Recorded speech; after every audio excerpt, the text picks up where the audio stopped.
Welcome to Kitchen Revolution by Acai Kasei.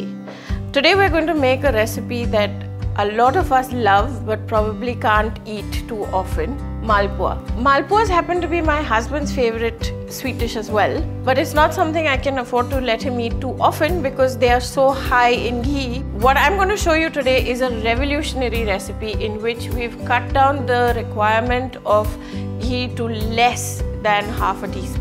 And this revolutionary recipe is thanks to the Acai Kasei frying pan foil, which allows us to cook without any oil.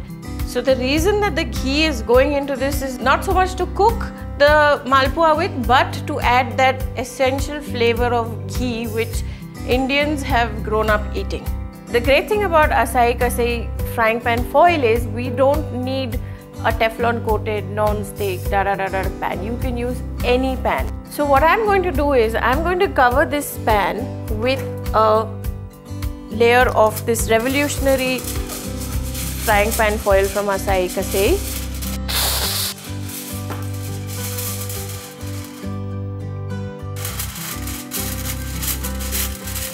So make sure that you have the edges of the foil neatly pressed down on the side so that it doesn't move. Remember to keep the R mark facing upwards. That's how you identify the correct side to use of the foil. So we've got that ready to go. I'm going to mix up the batter now. The first thing that I'm going to do is I'm going to get some milk warmed up. This is reduced milk. We've reduced this by 50% and cooled it down. We now want it to come to room temperature. So my milk is now lukewarm. So let's start with some of the lukewarm milk, about 1 cup or so.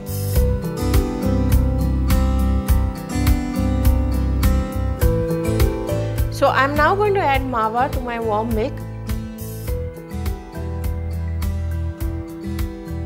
Now once you've got your Mawa into the milk, make sure that it's well incorporated before you add anything else.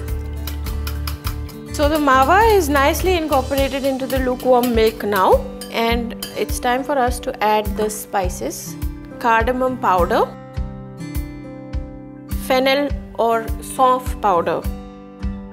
So these are what I classify as sweet spices and they work really well in desserts. Let's just mix this in properly. Now I'm going to add the flour in. I'm going to add a little bit to start with, because if I put it all in, we'll end up with a big lump in the middle of our batter. We are basically incorporating the flour into the batter in small batches.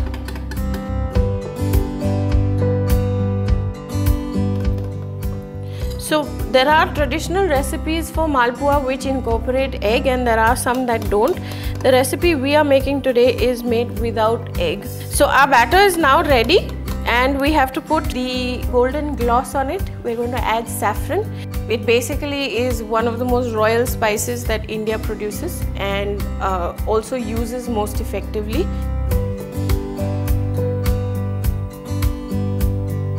And the batter is now ready. It's time to make some Malpuas. My pan is now warm enough. Brush this with a little bit of ghee. We're using this ghee to lend the Malpuas the intrinsic Indian Malpua flavor. Take a spoonful of the batter and then watch Acai Kasei frying pan foil do its magic.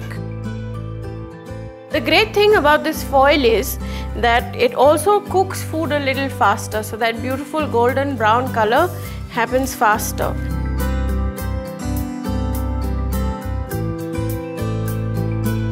So our Malpua is almost ready and it's time for us to dip this into the syrup. I have already made the syrup and kept it. This is a syrup of 1:1 water and sugar, and we've spiced it with a little bit of saffron because we just cannot have enough saffron in the Indian kitchen, can we? So once your Malpua is done, just take it out of the pan and drop it straight into the syrup. We leave that to soak there for a second or two until we get another Malpua going.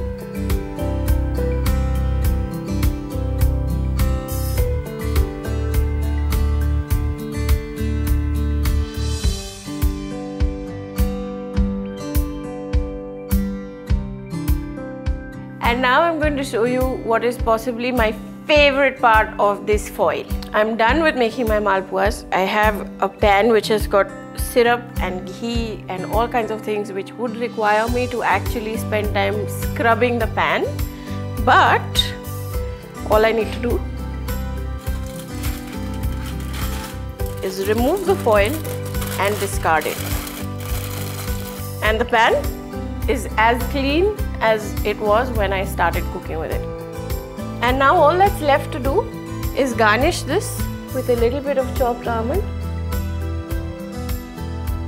and pistachio. What more could one ask for? Delicious malpuas just like we grew up eating, with just a fraction of the oil that they would normally use and no cleanup afterwards. What more could a woman ask for to keep her husband happy?